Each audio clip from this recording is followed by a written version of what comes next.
Kita akan berbicara tentang pencegahan kekerasan pada perempuan dan anak. Nah, seperti kita ketahui, akhir-akhir ini bahkan sekarang ini justru marak sekali yang namanya kekerasan kepada perempuan dan anak. Namun minimnya pengetahuan masyarakat kita terkait bagaimana untuk mencegah terjadinya kekerasan pada perempuan dan anak ini dan apa saja yang sebenarnya termasuk dalam kekerasan perempuan dan anak ini.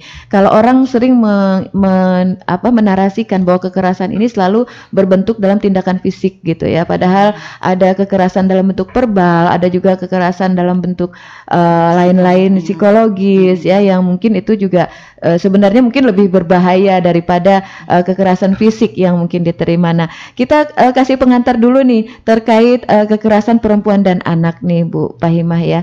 Mungkin bisa diceritakan dulu apa sih itu kekerasan perempuan dan anak, kemudian bagaimana kondisi kekerasan perempuan dan anak di Kabupaten Tanah Laut.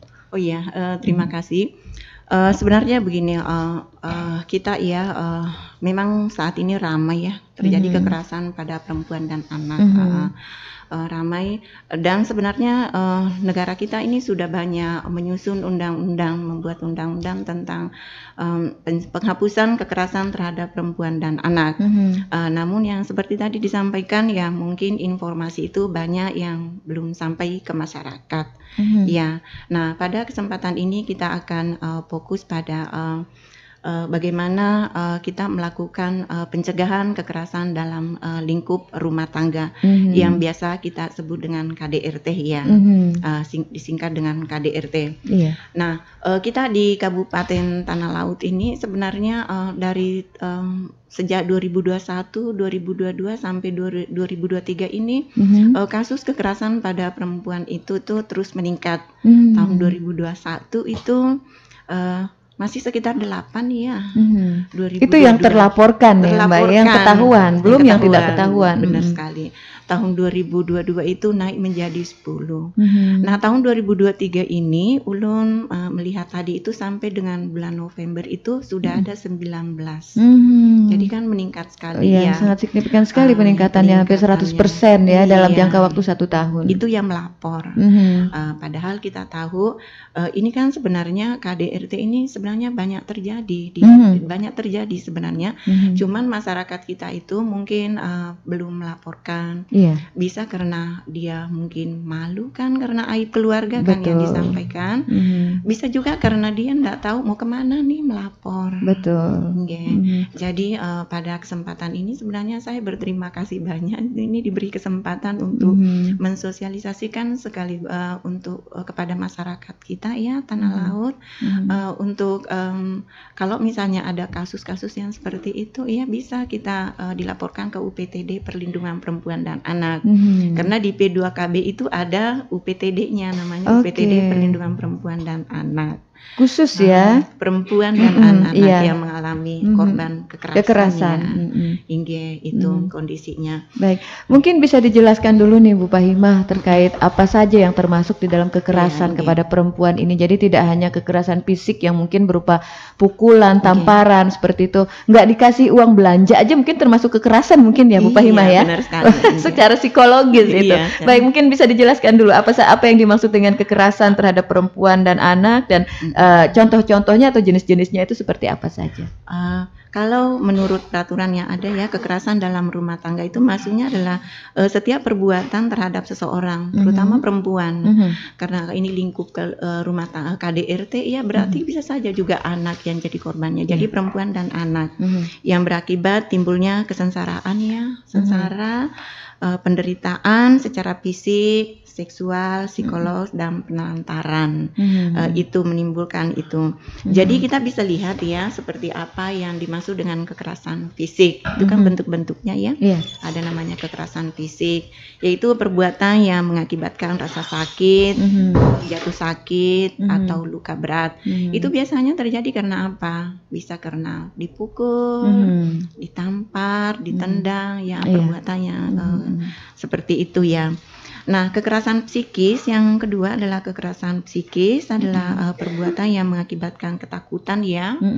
Kita rasa takut, hilangnya rasa percaya diri, hilang kemampuan untuk bertindak, rasa tidak berdaya, dan atau penderitaan psikis berat pada seseorang. Nah, itu biasanya terjadi karena apa? Karena mungkin dia sering mengalami, misalnya sering dimarahi, sering dihina, sering mungkin direndahkan. Jadi bisa menimbulkan kekerasan psikis seperti itu. Nah, kekerasan seksual ada juga di dalam rumah tangga itu. Kalau lingkup rumah tangga ini kan biasanya ada perempuan ya, ada istri ya, ada anak, ada asisten rumah tangga.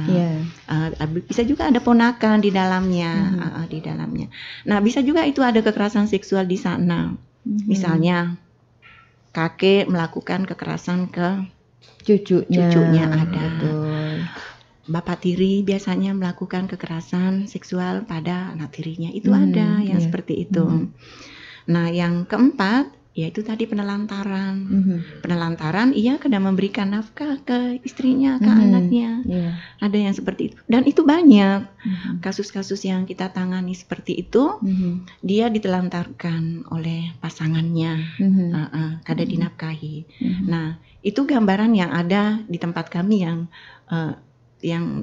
tadi yang sekitar 19-an orang yang ini ada kekerasan fisik, ada kekerasan psikis, dan ada kekerasan tadi penelantaran, kada diberi nafkah. 19 itu yang melapor ya Mbak ya? 19 yang melapor. Berapa yang tidak melapor dan mungkin berapa banyak masyarakat yang terutama perempuan yang pasrah dengan nasibnya begitu, mungkin juga karena dipengaruhi oleh budaya ya, di mana mungkin ketaatan seseorang terhadap kepercayaannya bahwa istri itu harus taat kepada suami, sehingga apapun yang dilakukan oleh suami dia nerima aja gitu, padahal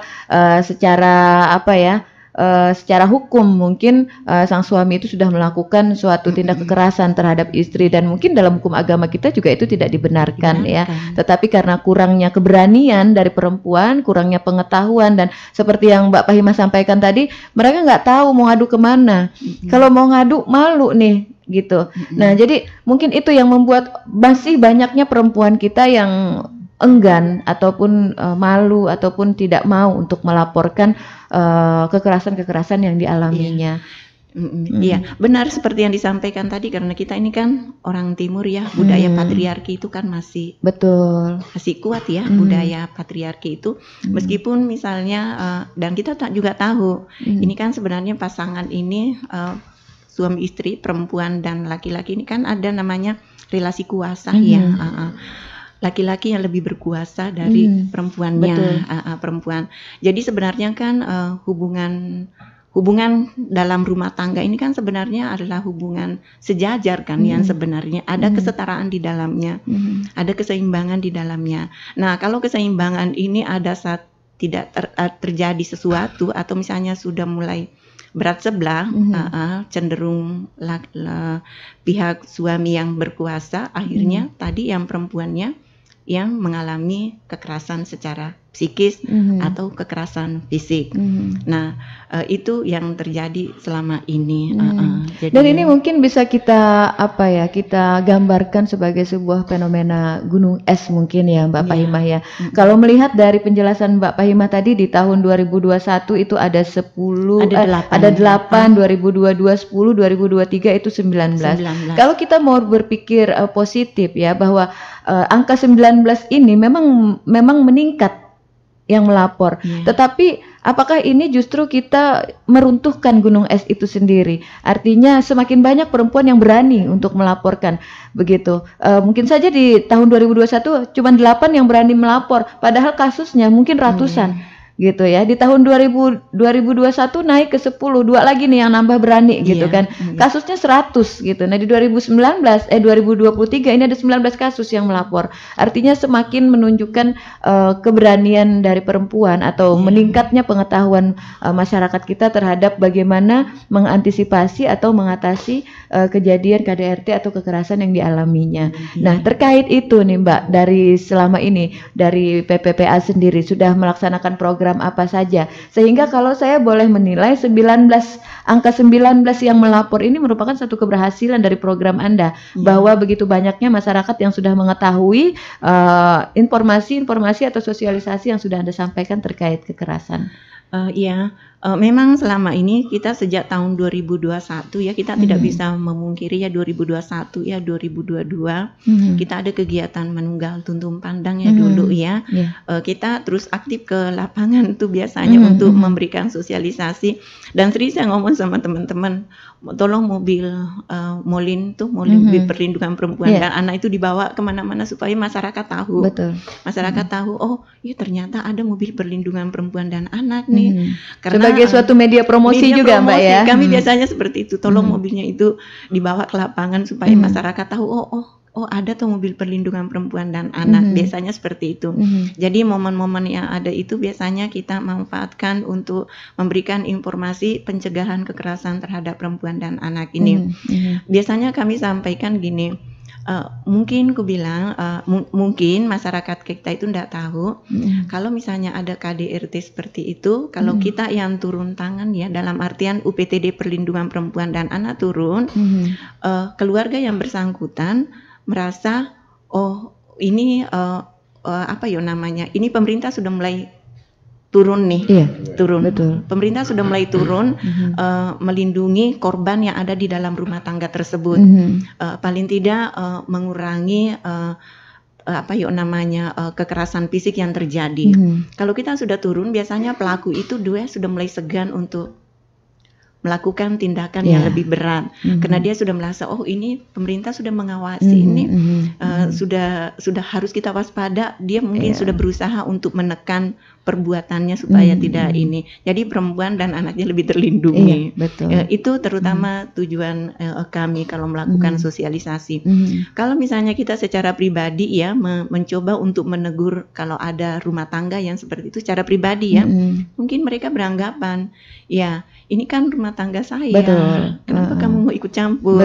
Seperti Tapi itu. kalau kita misalnya mengatasnamakan pemerintah dengan ada undang-undang penghapusan kekerasan terhadap perempuan, penghapusan kekerasan dalam rumah tangga, masyarakat akan, terutama pelaku akan berpikir, ini ternyata pemerintah sudah mulai mengintervensi, sudah mulai melakukan pencegahan di tingkat rumah tangga. Itu yang artinya si pelaku ini mungkin nanti akan berpikir ya, wah kalau aku ini nanti jangan-jangan nih dilaporin nih. Biasanya kan kasarnya kan seperti itu ya, wah nanti jangan-jangan nanti dilaporin, nanti ada hukum dan lain sebagainya. Iya, seperti itu. Jadi mungkin dari kasus-kasus yang ada ini Mbak, ini kan 19 ini kekerasan dalam rumah tangga KDRT ya. Upaya-upaya pencegahan, upaya-upaya penanganan terhadap korban yang melapor itu apa saja yang bisa dilakukan, atau fasilitas apa saja yang bisa diberikan terhadap korban-korban yang melapor ini? Kita kan ada tadi yang saya sampaikan, ada UPTD perlindungan perempuan dan anak. Itu ada beberapa fungsi layanan yang ada di sana ya. Ada namanya kita menerima pengaduan ya. Layanan pertama menerima pengaduan. Itu kalau menerima pengaduan Bu, itu biasanya bukan hanya 1 jam, 1,5 jam, itu bisa sampai setengah harian mendengar mereka bercerita, karena kronologis ya.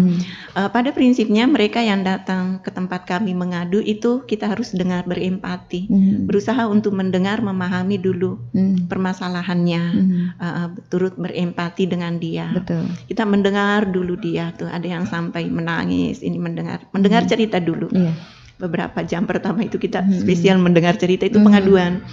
Mungkin dikira orang ini kok pengaduan aja kok jadi layanan seperti itu. Pengaduan kalau cuma datang melapor ya, ada begini tuh kan sebentar ya. Tapi kalau misalnya kita jadi ini beda ya, pengaduan untuk kasus kekerasan ini beda dengan pengaduan biasa ya, karena ini lebih kepada bicara hati ke hati, lebih bicara kepada curhat, berempati, gitu ya. berempati di dalamnya. Jadi lebih memerlukan banyak waktu dan lebih memerlukan banyak kesabaran ya sebagai seorang penerima pengaduan seperti itu. Dan menimbulkan rasa aman. Kita berusaha melindungi dia dan membuat dia merasa aman. Yaitu itu yang kita lakukan. Berusaha untuk itu. Jadi kita bilang pengaduan ya, pengaduan itu. Terus yang kedua ada namanya penjangkauan. Kadang-kadang kan Ulun menjelaskan kegiatan UPTD-nya ya.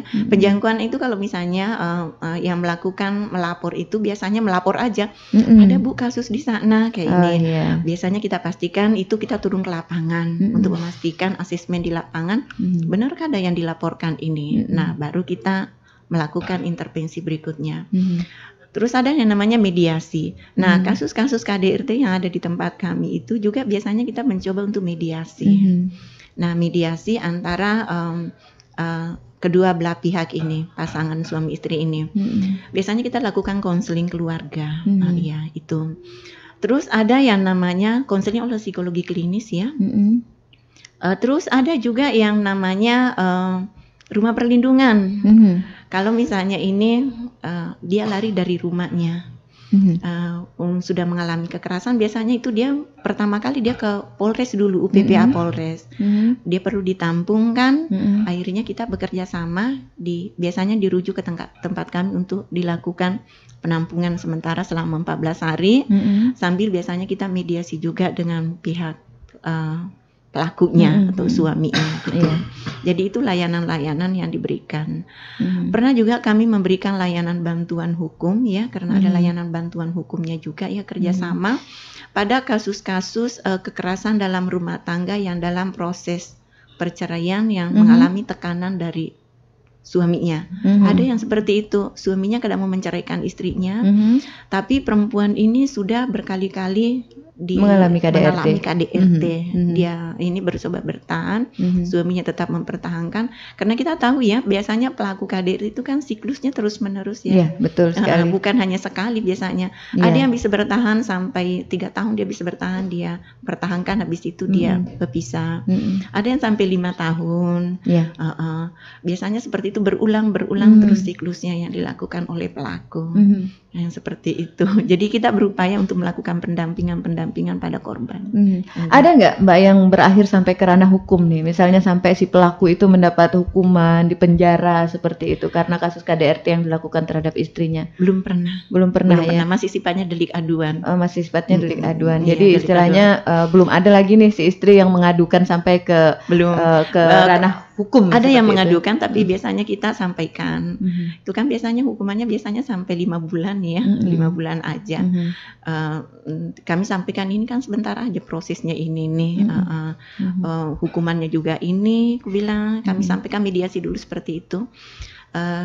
Hukumannya sebentar, terus nanti kalau punya anaknya nanti punya orang tua juga ini di penjara seperti itu.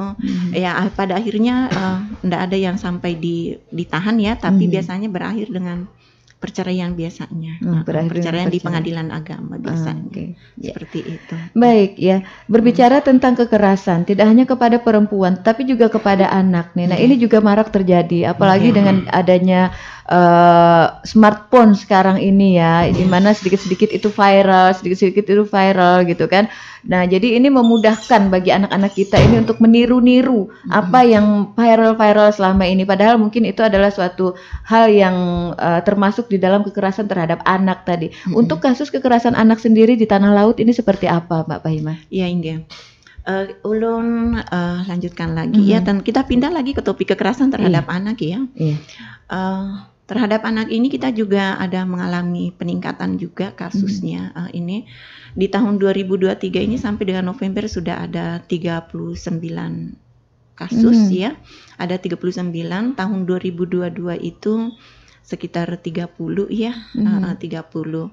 Tahun sebelumnya tahun 2021 tidak sampai 30-an. Jadi ini meningkat terus juga nih. Ini sampai November ini sudah lumayan banyak. Dari kasus kekerasan pada anak itu sebagian besar itu adalah kekerasan seksual. Sebagian besar adalah dari 39 kasus yang melapor ini yang terbanyak itu kekerasan seksual. Kekerasan seksual pada anak. Masya Allah. Sebenarnya kekerasan seksual karena ulun berani menyampaikan karena ini kan sifatnya angka aja ya, bukan menyebut kepada personalnya. Jadi angka kita sebenarnya meningkat terus setiap tahun, meningkat, dan pelakunya itu adalah orang yang paling dekat dengan korban. Semuanya orang yang dekat. Setelah kejadian itu baru biasanya berkata, oh itu kan itu kan bapaknya, bapak tirinya, itu kan kakeknya, itu kan tetangganya. Betul. Oh masa sih yang kan yang seperti itu. Iya. Bahkan ada juga yang dilakukan oleh orang tua kandungnya sendiri. Ya, saya pernah mendengar ada satu kasus di Kabupaten Tanah Laut ini di mana anak itu diperlakukan oleh orang tua kandungnya sendiri dengan sangat tidak layak, sampai dikurung, sampai tidak dikasih makan, seperti itu juga ya. Jadi tidak hanya dilakukan oleh orang-orang yang mungkin kebanyakan kata Mbak Fahimah tadi, ada ibu tiri, mungkin ada bapak tiri juga ya, seperti itu. Tetapi juga ada yang dilakukan oleh orang tua kandung juga untuk hal-hal seperti itu. Nah, ini mungkin sangat sangat mengkhawatirkan sekali bagi kita semua. Bahkan mungkin juga kita nih sebagai orang tua nggak sadar kalau kita sudah melakukan kekerasan terhadap anak, mungkin juga ya Mbak Fahimah ya. Baik itu kekerasan berupa kekerasan verbal mungkin atau mungkin termasuk terhadap bullying ya, membanding-bandingkan anak yang satu dengan yang lain, itu juga kan termasuk terhadap kekerasan psikologis ya, yang membuat anak jadi merasa minder dan lain sebagainya. Nah, sebelum kita bahas itu, kita satu pertanyaan ada masuk di line WA kita, Bu Fahimah. Pertanyaannya adalah, rentang usia anak berapa yang termasuk bisa dikatakan kekerasan pada anak? Nah, jadi ini mungkin kategori anak itu sebenarnya rentang umurnya ini dari berapa sampai berapa, seperti itu. Ini dari Ibu Aluh yang ada di Pelehari. Dan bagaimana tanggapan dari dinas terhadap kasus yang sekarang marak terjadi pelecehan ataupun kekerasan seksual di sekolah, bahkan ada di Tanah Laut. Bagaimana menyikapi hal-hal seperti itu nih dari dinas ya? Silahkan dijawab. Ini mungkin kita bercerita tentang anak ya. Kalau di Undang-Undang Perlindungan Anak itu adalah yang dikatakan anak adalah semua orang yang usianya di bawah 18 tahun, termasuk di dalam kandungan. Ya, itu yang dikatakan sebagai anak. Sebagai anak. Tapi yang kasus yang sering kami tangani selama ini, yang anak yang menjadi korban kekerasan seksual itu ada usia mulai dari 4 tahun. Ya.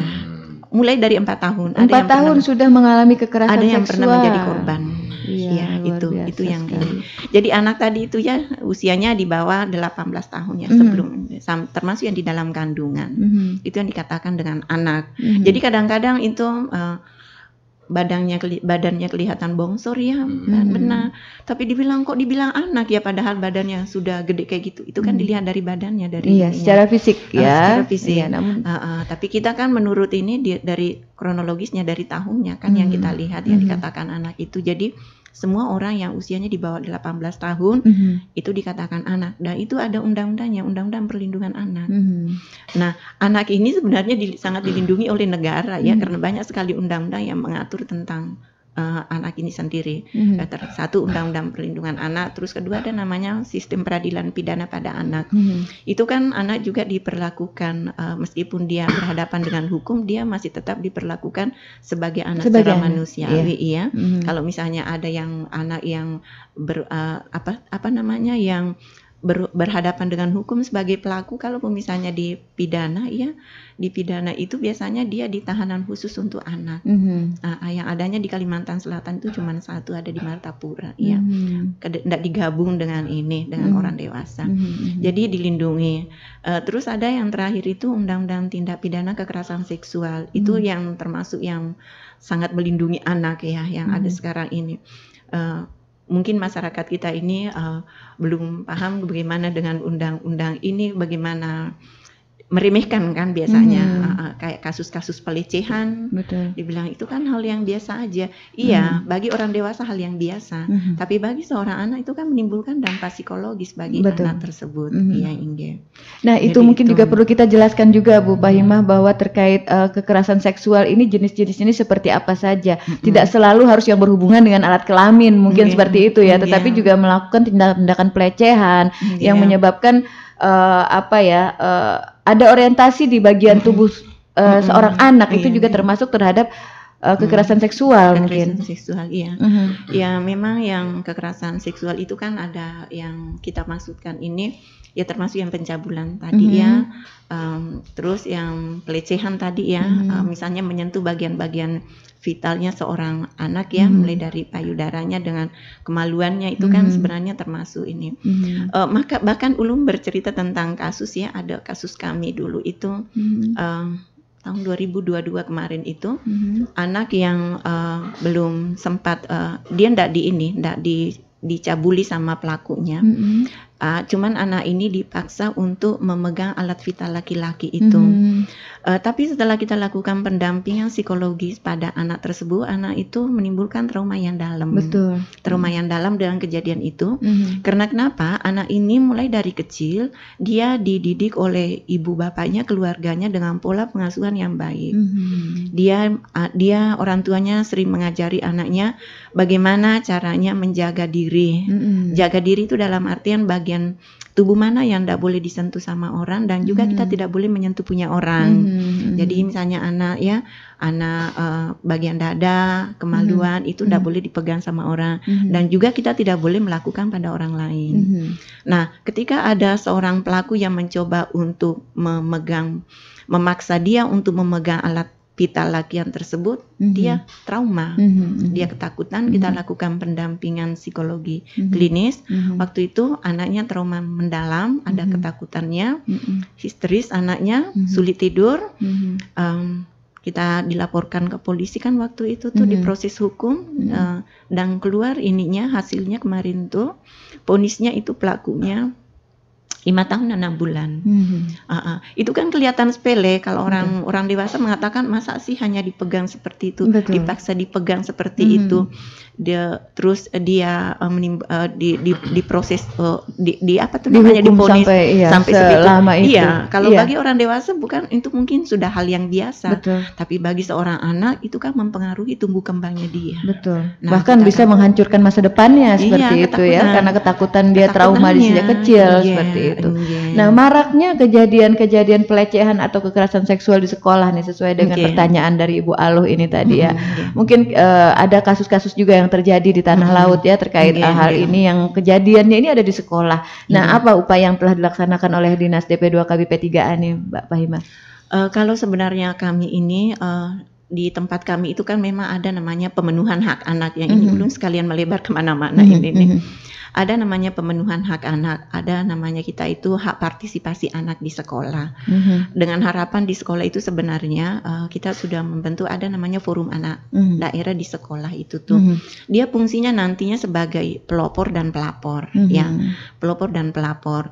Dia menjadi pelopor di sekolah itu karena dia fungsinya itu menjadi teladan bagi kawan-kawannya, dan menjadi pelapor, melaporkan kalau misalnya ada kawan-kawannya yang melakukan tanda petik kekerasan terhadap kawan yang lainnya. Itu ya. Karena begini, kalau misalnya kita lihat berapa sih porsi guru dengan murid, kan tidak mungkin mengawasi seberataan. Jadi yang bisa menjadi pengawas itu membantu ya, paling tidak kekanakan lain yang bisa kita percayai mungkin ya, untuk saling mengawasi mungkin ya, pada teman-temannya. Oh, itu kok ketahuan aja kok anak ini sering keluar ya, sering misalnya diajak keluar, ada apa, sering berduaan. Itu kan sebenarnya pengawasan ya, anak-anak seperti itu. Nah, itu sebenarnya harapan kami itu dilakukan pengawasan ya. Artinya ada peran aktif dari orang-orang yang ada di sekolah seperti itu ya, tidak hanya gurunya tetapi juga dari anak-anaknya dan juga murid-muridnya seperti itu. Jadi mungkin dalam kesempatan ini kita juga menghimbau ya Mbak Fahimah ya kepada anak-anak di sekolah juga agar supaya sama-sama kita saling menjaga saling melindungi. Jadi kalau misalnya ada melihat kejadian yang seperti itu, mungkin bisa lebih aktif lagi melaporkan. Nah, kadangkala nih orang tuh takut untuk melapor nih Bu Fahimah, terutama misalnya kayak temennya ya, kayak temennya ini kan mungkin nanti kalau melapor justru aku nanti disalahkan, nanti mungkin ada semacam perlindungan nggak terhadap pelapor ini? Sebenarnya begini, kita itulah di perlindungan perempuan dan anak sebagai posisinya sebagai korban dan sebagai pelaku itu semuanya kita lindungi. Itulah yang menjadi masalah sebenarnya selama ini kalau dibilang, orang kan biasanya selalu menyalahkan. Betul. Ini anak ini kan sebenarnya dia adalah korban dari pola pengasuhan sebenarnya. Kenapa dia berbuat kayak kasus bullyingnya, kenapa dia berbuat jadi pelaku? Mungkin karena selama ini dia pernah menjadi korban juga. Jadi itu. Jadi kita berusaha biasanya kalau ada kasus itu kita lakukan pendampingan baik korban maupun pelakunya. Kalau anak, karena anak itu kan ya di dalam Undang-Undang Perlindungan Anak kan semuanya harus dilindungi. Betul. Kita bukan beranggapan kita ya di tempat kami di perlindungan perempuan dan anak itu anak sebagai korban, anak sebagai pelaku itu semuanya anak yang harus kita perbaiki tumbuh kembangnya, kita luruskan. Tapi memang kita perlu dukungan dari keluarga terdekatnya. Nah itu yang kami kesulitan selama ini. Kadang-kadang orang yang terdekatnya, keluarga intinya biasanya ada yang tidak peduli. Nah kita yang berusaha mau mau mendekati, tapi dianggap ikut campur urusan rumah tangga orang lain, seperti itu. Sudah pasrah biasanya kadang-kadang orang tuanya, iya Bu, kami ini sudah berbuat maksimal, sudah ini. Tapi yang dilakukan itu belum tentu juga membuat anak ini apa ya namanya ngeh ya, sesuai dengan ini kan. Karena mungkin caranya ada yang kurang tepat. Itu. Jadi sebenarnya yang kita perlukan itu dukungan keluarga, dukungan orang di sekitar untuk melakukan pencegahan kekerasan terhadap perempuan dan anak ini. Iya, karena memang kalau terjadi kekerasan ini ya, yang paling berbahaya itu adalah dampak psikologisnya. Mungkin kalau terhadap dampak fisiknya, misalnya kayak luka atau apa itu masih bisa diobati, tetapi trauma, gangguan psikologi yang dialami oleh korban ini sangat berpengaruh sekali, bahkan seumur hidupnya itu akan membuat dia terganggu seperti itu ya. Nah mungkin hal ini yang perlu disadari oleh keluarga dan juga masyarakat kita seperti itu, bahwa untuk kasus-kasus kekerasan ini tidak hanya cukup diselesaikan dengan cara kekeluargaan mungkin seperti itu ya Bu Fahimah ya, tetapi perlu ada pendampingan terhadap korban, terutama untuk gangguan psikologis yang dia alami, trauma dan juga hal-hal lainnya seperti itu, karena akan membawa dampak yang luar biasa sekali terhadap masa depannya. Seperti Bu Fahimah sampaikan tadi, seorang anak yang melakukan bullying atau kekerasan itu bisa jadi dia adalah korban dulunya. Dia pernah melakukan, kemudian dia secara karena tidak ada pendampingan, karena tidak ada penyuluhan ataupun juga pengertian yang disampaikan kepada korban tersebut, sehingga pada hari-hari yang akan datang dia akan melakukan hal yang sama, mungkin tanpa disadari oleh anak tersebut ya, karena itu membentuk karakter dia. Nah itu yang sangat penting sekali. Jadi silakan mungkin Mbak Fahimah kita himbau kepada masyarakat kita bahwa jangan takut untuk melapor, dan kita bahwa untuk penanganan kasus kekerasan ini tidak cukup hanya dengan diselesaikan secara kekeluargaan atau mediasi, tetapi ada tahap-tahap penyembuhan bagi korban yang mungkin penyembuhan itu tidak cukup hanya dengan diberikan obat atau mungkin ditangani secara fisik, tetapi lebih kepada psikologisnya seperti itu. Ya.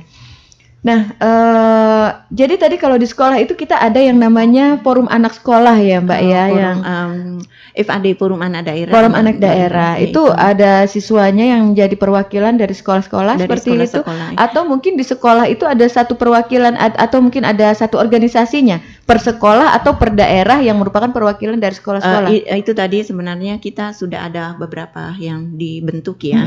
Itu harapannya kalau misalnya sekolah lain juga itu melakukan kayak gitu, melakukan membentuk forum anak daerahnya itu. Sebenarnya bukan hanya FAD itu ya, bisa juga organisasi-organisasi lain yang ada di sekolah itu yang bisa dilibatkan ya. Saya dulu pernah aktif dalam kegiatan Dinas DP2K BP3A ini terkait PIK remaja, Mbak. Gimana? Remaja. Masih ada nggak sampai sekarang? Masih ada sampai sekarang ya. Itu kan pada kalau kita ini kan hak partisipasi anak itu sebenarnya anak itu terlibat aktif di dalam suatu organisasi supaya dia bisa mengeluarkan pendapatnya, mengeluarkan ide-idenya kan seperti itu harapannya. Dan yang penting ketika dia aktif itu dia akan mengurangi lingkungan-lingkungan yang tidak baik dalam pergaulan. Iya, dasar itu. Jadi harapannya kita seperti itu. Jadi anak-anak muda kita ini dia punya waktu luang itu untuk digunakan untuk hal-hal yang positif. Karena kita tahu kan namanya anak-anak muda ini ya, dia itu kan semangatnya semangat 45 ya. Semangat 45. Namun kadang-kala ya anak-anak ini masih labil juga ya. Semangat 45. Jadi kita arahkan untuk hal yang positif, untuk menggali potensi dirinya. Tenaga itu diarahkan untuk hal-hal yang positif, bukan hanya digunakan untuk berjalanan, berkawan, terus bergaul dengan orang-orang yang mempengaruhi dia ke arah negatif. Itu sebenarnya tujuan kita, menyibukkan anak-anak ini untuk menggali potensi dirinya. Nah, upaya dari DP2K BP3A sendiri terhadap sosialisasi ke sekolah nih, Mbak, apa saja yang sudah dilakukan selama ini? Kalau kita selama ini ke sekolah-sekolah itu, ke SD, SMP, ada juga beberapa SMA masih sosialisasi tentang pencegahan bullying ini ya, bullying ini. Terus juga kadang-kadang kita sosialisasi tentang pencegahan perkawinan anak di usia pada anak-anak SMP dan remaja. Itu yang kita lakukan selama ini. Nah, kita ke bullying dulu nih. Jadi selama ini kan ada beberapa orang yang menganggap bullying ini sebagai hal yang biasa.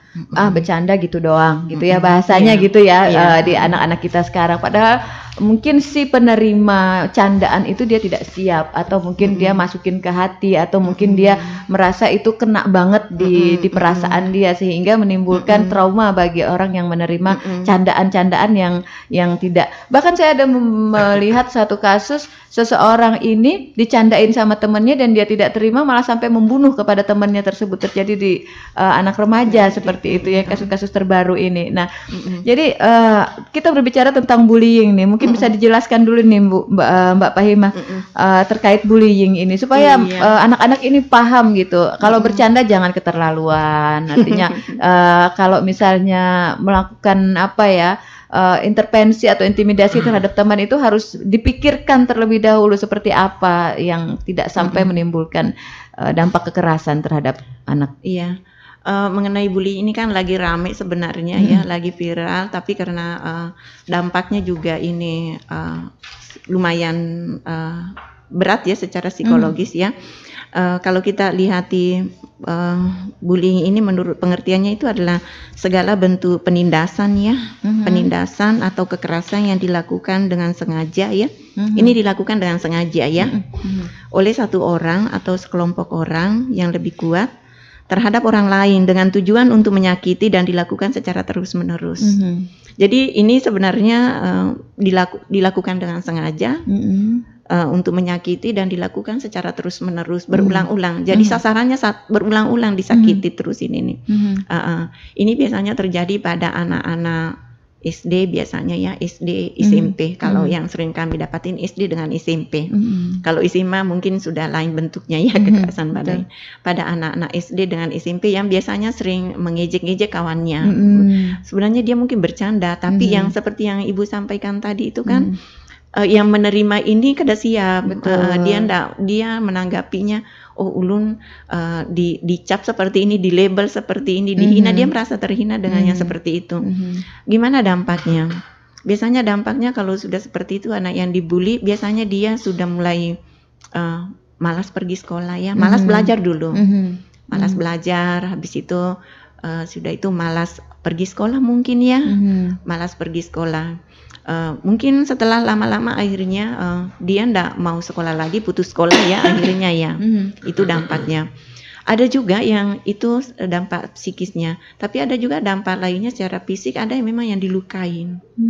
Ada satu kasus kami itu, kami kadang menyangka anak-anak SD bisa melakukan hal yang seperti itu, bekerja sama, mengurung kawannya, memasukkan kawannya ke dalam satu karung.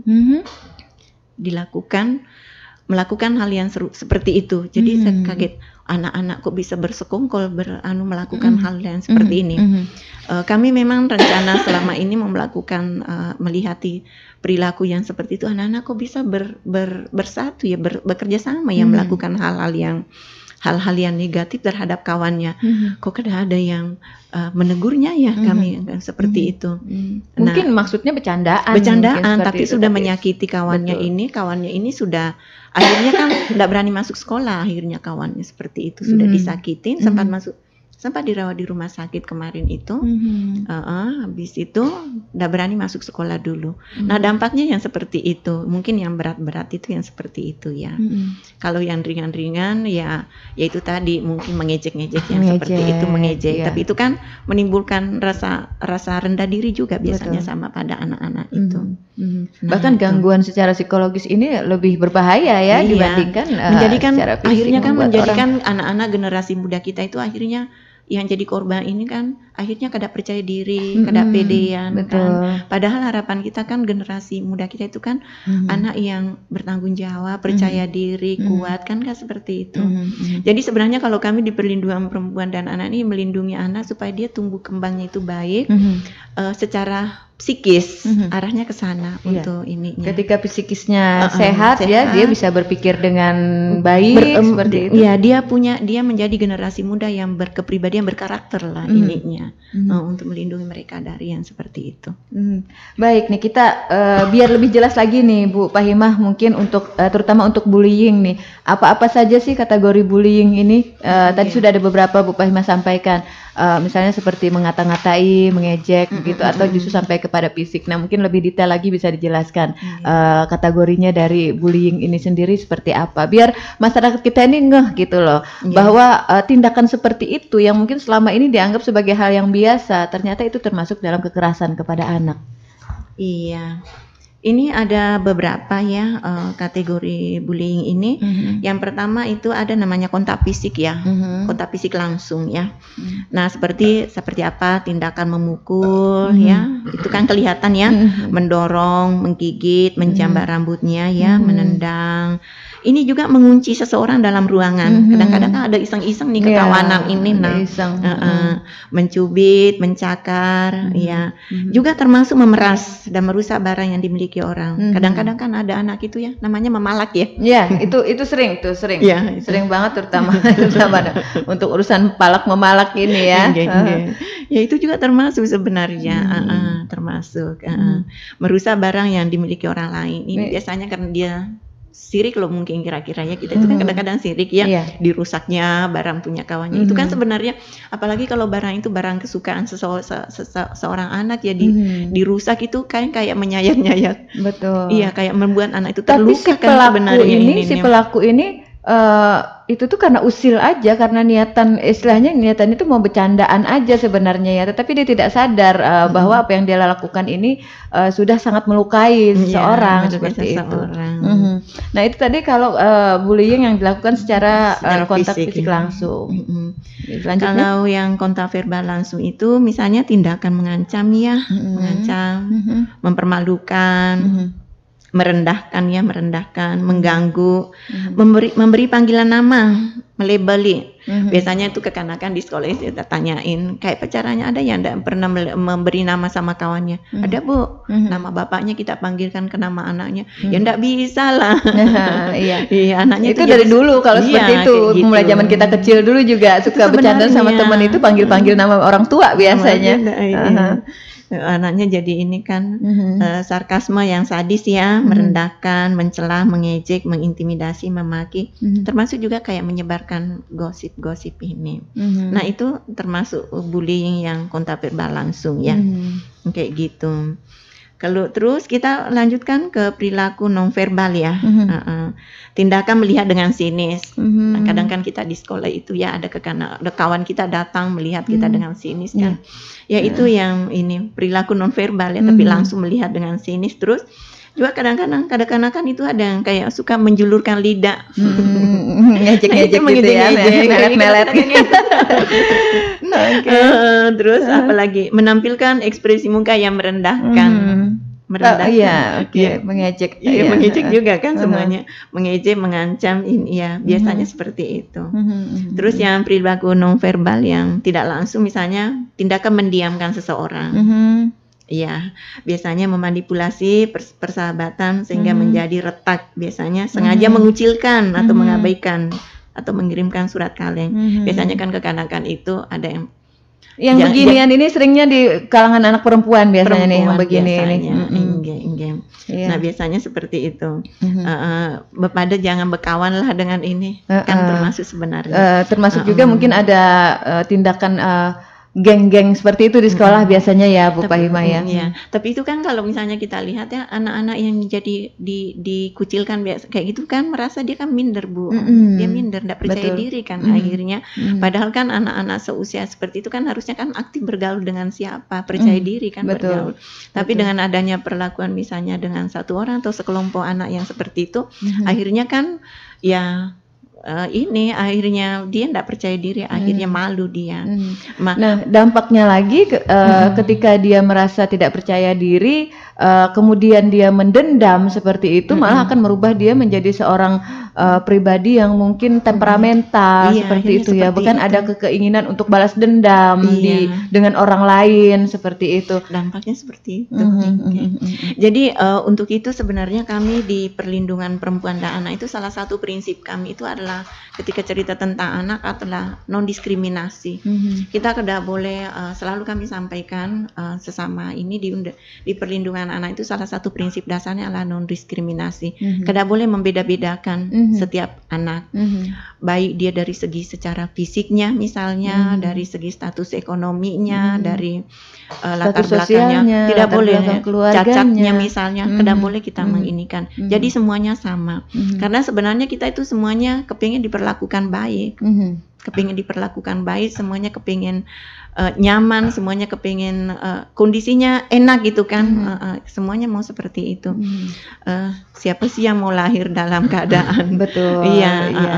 Intinya sebagaimana kita ingin diperlakukan, maka perlakukanlah orang seperti itu gitu ya. Kalau kita merasa dicubit itu sakit, ya berarti kita jangan mencubit orang lain, kan orang lain juga akan merasakan hal yang sama. Jadi seperti itu. Kita selalu menyampaikan biasanya kalau turun di sekolahan itu, salah satu prinsip di perlindungan anak itu kalian tidak boleh membeda-bedakan satu sama lain.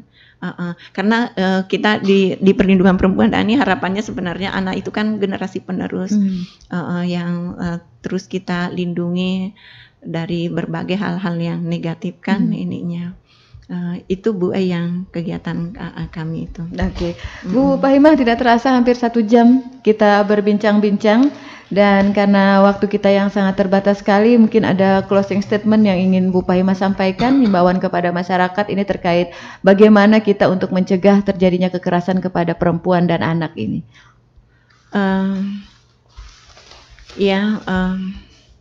Kekerasan terhadap perempuan dan anak ini sebenarnya perlu kita cegah baik di lingkungan keluarga, di lingkungan masyarakat, dan di pemerintahan ya. Di pemerintahan ini kan kita ada namanya UPTD Perlindungan Perempuan dan Anak, juga ada bidang pemberdayaan perempuan dan perlindungan anak yang ini untuk kegiatan tersebut. Terus juga kami berharap dengan bila ada kasus-kasus kekerasan terhadap perempuan dan anak segera dilaporkan kepada kami ya. Dan jangan takut melapor karena semua pelapor itu akan dilindungi seperti itu. Iya. Supaya kami bisa melakukan pendampingan kepada korbannya atau pelakunya, dalam hal ini pelaku sebagai anak ya, untuk itu tadi untuk memutuskan supaya tidak terjadi kasus-kasus lainnya lagi. Dan tidak terjadi akibat yang lebih berat lagi terhadap korban seperti itu dengan adanya pendampingan. Mungkin ada nomor call center yang bisa dihubungi nih, mungkin sebelum datang ke UPTD Perlindungan Perempuan dan Anak. Ada bisa lapor lewat WA seperti itu dulu, mungkin janjian saya mau lapor nih atau saya lagi mengalami. Ada nomor telepon yang bisa dihubungi Bu Pahimah? Bisa menggunakan nomor HP Ulun 0812 58 40 8974. Oke. Nah, itu juga bagi rekan dengar yang mengalami mungkin ya ada kekerasan terhadap perempuan atau juga anak, atau melihat juga mengetahui, itu boleh untuk bisa melaporkan, bisa lewat nomor WA di 0812 58408974 atau langsung datang ke UPTD Perlindungan Perempuan dan Anak yang mana alamatnya ini adalah di Jalan Ahmad Sairani, kantor dinas DP2KB P3A. Ya, jadi bisa langsung datang ke sana atau juga bisa langsung lewat WA. Yang pasti kalau misalnya melaporkan kejadian yang diketahui itu harus disertai dengan bukti-bukti ya. Jadi bukan suatu laporan yang hoax seperti itu ya, atau tidak bisa dipertanggungjawabkan. Misalnya bagi seseorang yang mengetahui, tetapi bagi korban atau bagi korban kekerasan itu sendiri, silahkan untuk melaporkan baik lewat WA atau langsung datang, dan yang pasti pelapor ini akan mendapatkan perlindungan baik secara hukum maupun secara keseluruhannya, Iya, seperti iya, itu ya heeh. Bu Fahima. Baik rekan dengar Tuntung Pandang FM, cukup panjang waktu yang kita lalui di pagi hari ini untuk membahas terkait kekerasan perempuan dan anak, yang mana hal ini banyak sekali terjadi di sekitar kita, namun belum mendapatkan perhatian yang lebih spesifik dari masyarakat kita, sehingga banyaknya kejadian-kejadian yang dialami oleh perempuan dan anak yang merupakan korban dari kekerasan ini masih belum bisa atau belum mendapatkan penanganan yang layak, seperti itu, yang mana ini nanti akan berpengaruh terhadap kualitas generasi kita di masa yang akan datang, terutama untuk anak-anak kita, dan juga bagi perempuan-perempuan yang selalu akan terus-menerus tersakiti, seperti itu, yang nantinya juga akan berpengaruh terhadap kondisi psikologis anak juga, karena bagaimanapun ibu itu merupakan adalah sosok yang paling dekat di dalam sebuah rumah tangga terhadap anak-anaknya, seperti itu. Baik Bu Fahima, terima kasih sudah hadir di studio kami, dan kami berharap informasi yang kita sampaikan di pagi hari ini bisa membuka wawasan bagi masyarakat kita agar lebih peduli lagi terhadap kasus-kasus kekerasan yang dialami oleh perempuan dan anak yang terjadi di sekitar kita. Baik, mungkin kita lebih menahan diri untuk tidak melakukan kekerasan, atau mungkin kita bisa memberikan edukasi juga kepada orang-orang yang ada di sekitar kita agar jangan sampai terjadi kekerasan baik terhadap perempuan maupun anak. Saudara